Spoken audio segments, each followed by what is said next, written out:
Neymar, one of 5 players sent off in yesterday's 1-0 defeat against Marseille. And we talked about it yesterday, didn't we? He claims that he was racially abused throughout the game. This is what he had to say post-match. Yesterday I revolted. I was punished with red because I wanted to hit someone who offended me. I thought I could not leave without doing something because I realized that those in charge would not do anything, would not notice or ignore the fact. During the game I wanted to answer, as always, by playing football.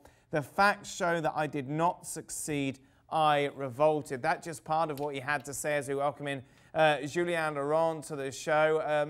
Jules, what's the reaction been like in France to that incident?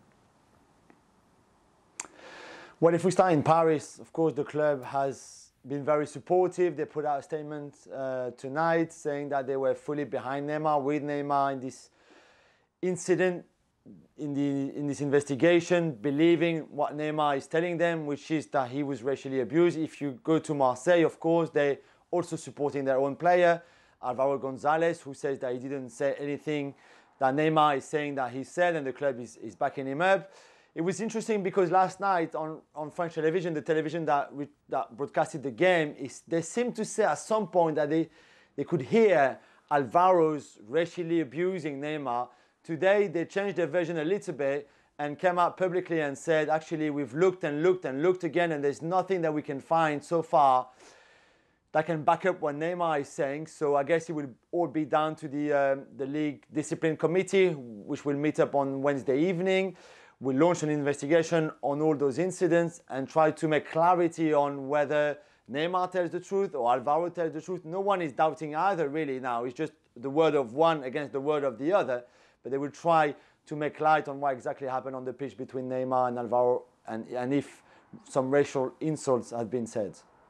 And if Alvaro is found guilty, I imagine there'll be a long suspension then. Yes, that's right. In the rules for the French Federation, it says that such an offence can give you a maximum of 10-match ban, which is 2.5 months, 3 months, I guess. Depending on the gravity of the insults maybe and the things, they could also look at that and maybe punish him even more. You could also have, like Neymar could go even to the police if it was proven that Alvaro really abused him racially. So there's a lot of things that can happen between now and later if actually Alvaro is proven guilty. Right now we're still far from this, and I guess the committee will have to decide with the proof, if they can find any proof of what exactly happened. We saw this was a dirty game throughout. The Di Maria spitting incident, has much been made of that?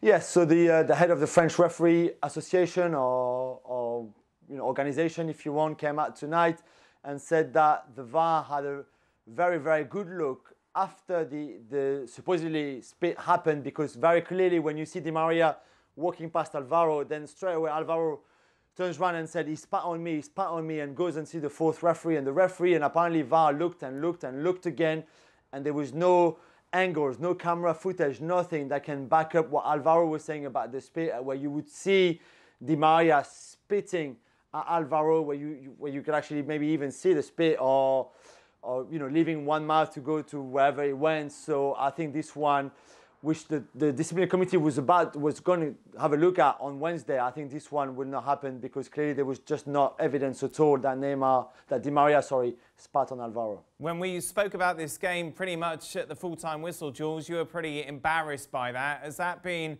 replicated all around the country? Yes, everywhere. I mean, L'Equipe this morning, for example, the newspaper went really strongly calling all those players, whether they're from PSG or from Marseille, idiots and imbeciles. And I think that was really the tone for most of the country, wherever you were. Of course, in Marseille, they celebrated and they welcomed the players as heroes when they landed around 3 a.m. at the Marignan airport in Marseille. And so you should, because you've won for the first time against them in 10 years. There's that big rivalry that we've spoken. But for the rest of the country, very much, it was a feeling of shame and of embarrassment, because as we've said last night, again, you had the occasion. It was a great opportunity to try to build on the success that French football had in the Champions League, although only a month ago, that you could draw people in watching Ligue 1 saying, look, we know Farmers League, we've got great football, great player, great matches, great rivalries. look, this is the biggest of all, one of the biggest of all. Have a look, come and enjoy it. And instead, it was street fighting. It was really embarrassing, and I think this will leave a scar for a long time. It took us back 30 years ago in the 90s, where those games between PSG and Marseille were really everything but football, and it's just a shame that in 2020 we got back to that. Thanks so much for watching ESPN on YouTube. And for more sports highlights and analysis, be sure to download the ESPN app. And for premium content and live streaming, subscribe to ESPN Plus.